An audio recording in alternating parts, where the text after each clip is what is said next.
Alright, what's going on, guys? It's Trev back again. So I'm here to do my thoughts on the recent news that the parent company of the UFC, Zuffa, which is basically the Fertita brothers, Dana White, and Abu Dhabi, have purchased Strikeforce. So it looks like, for the time being, Dana White says everything will stay the same, business as usual, nothing will change. But will that last? I don't think so. They said the same thing when they bought Pride, that Pride would run, would run its course, would do what it does. They just own it now, and it would still be its own entity. And then, a year later, they dissolved it into the UFC completely, and they just said, forget about it. Now, this could really work out two ways, and they haven't talked about, what they're going to do yet. It sounds like what they're saying is that they're just going to, keep both entities separate and just do business exactly the same way they've been doing.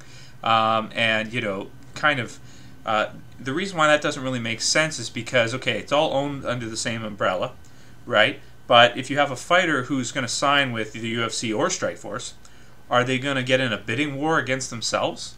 Is Strikeforce going to say, well, I'll give you, $1 million a fight, and then the UFC says, well, I'll give you $1.2 million a fight?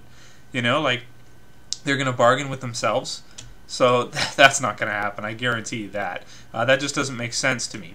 Also, Dana White says that they need more fighters, and they need to put on more fights. Well, if you're going to keep the businesses separate, why would you say that? And do you mean we as in Zuffa? Like, Zuffa needs more fighters, Zuffa needs more fights? Or do you mean the UFC? The UFC needs more fighters, the UFC needs more fights. To me, anytime I hear Dana White say we, I think about the UFC. So what I think is going to happen, in my prediction, for a business prediction, so to speak, will be that, for the next couple of years, maybe a year, maybe two, maybe three, they'll keep them separate, okay? And then they'll either do one of two things. They'll either transform Strikeforce into a, quote-unquote, as Dana White calls it, a bush league, okay, and literally just have that as their funnel for up and rising MMA stars. After those stars get in Strikeforce and get, a little bit of recognition and that kind of stuff, then they'll move over into the UFC. The guys who are in Strikeforce now, who are at the top of the game, many of them I would see being moved in the UFC. Paul Daley already has said that he might bail on his fight against Nick Diaz because he doesn't want to be, associated with Dana White and with Zuffa and these guys. He doesn't want to make them money. So, and I understand where he's coming from, but, what he did. Now, I'm not going to get into a rant about what he did about punching the guy after the round and was it handled the right way. I think it was handled the right way because you can't, try to say that you're a professional sport. You have stuff like that happening. So, I understand why they kicked him out of the UFC for good, banned him from the UFC for good. But what does this mean? So, again, back to the two possibilities. So the one is they turn it into a bush league.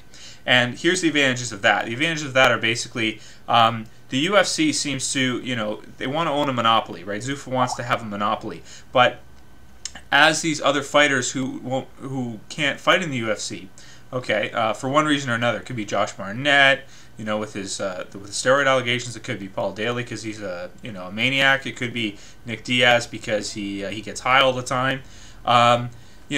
Put them in Strikeforce, okay, because they're going to go somewhere. If they can't fight in the UFC, they're not going to go and get a degree and get real jobs.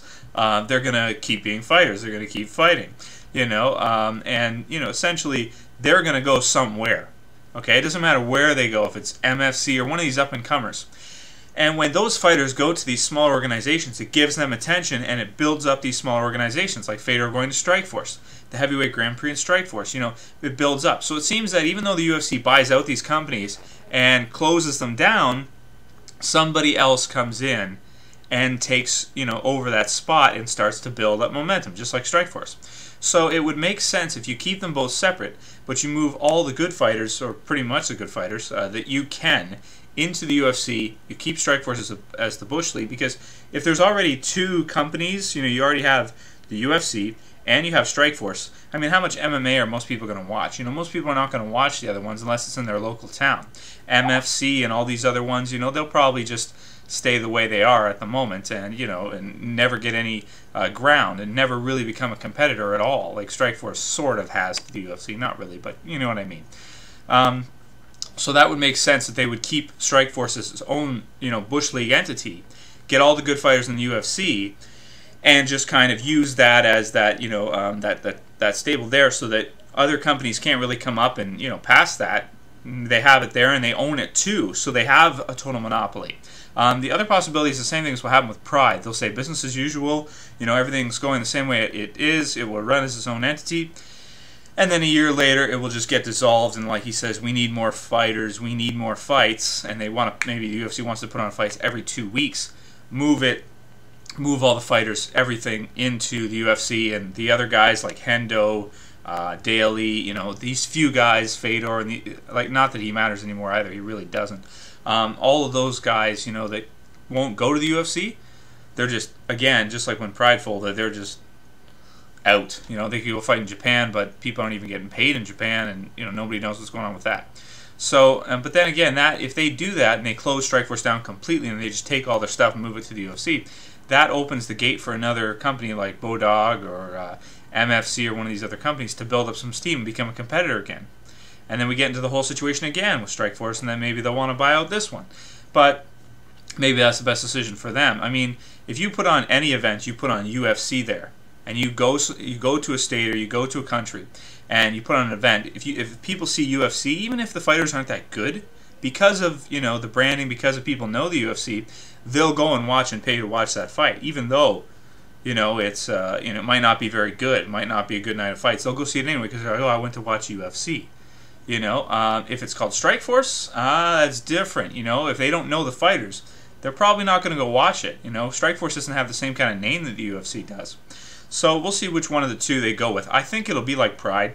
I think it'll be, a couple years, and then they're just going to move everything in the UFC, get those more fighters, get more fights, put on fights every couple weeks. I mean, realistically, if they're putting on pay-per-views or fights every week or 2 weeks and all this stuff, like all the time, there's probably not going to be much steam for other, companies to come up. I mean, people are going to get MMA'd out. There's only so much MMA you can watch. If the UFC's putting on one every weekend, that's going to change things. People might not want to watch other organizations. Maybe they won't care. So I think that's what's going to happen. I think we're going to see Strikeforce be dissolved into the UFC. Guys like Fedor and Hendo and these guys, once again, just like back in Pride, they're going to be out. They're not going to have anywhere to fight after these couple years. They'll fight in the small organizations. The small organizations will maybe make some leeway again, and the UFC will buy them out again, and we'll just see a circle like that over and over again of other companies building steam, the UFC buying them, building steam, the UFC buying them. Just like Pride, just like Strikeforce, and it'll probably happen over and over again. That's my prediction for it, a business prediction, so to speak. Hope you guys enjoyed it. I'll see you later. Peace.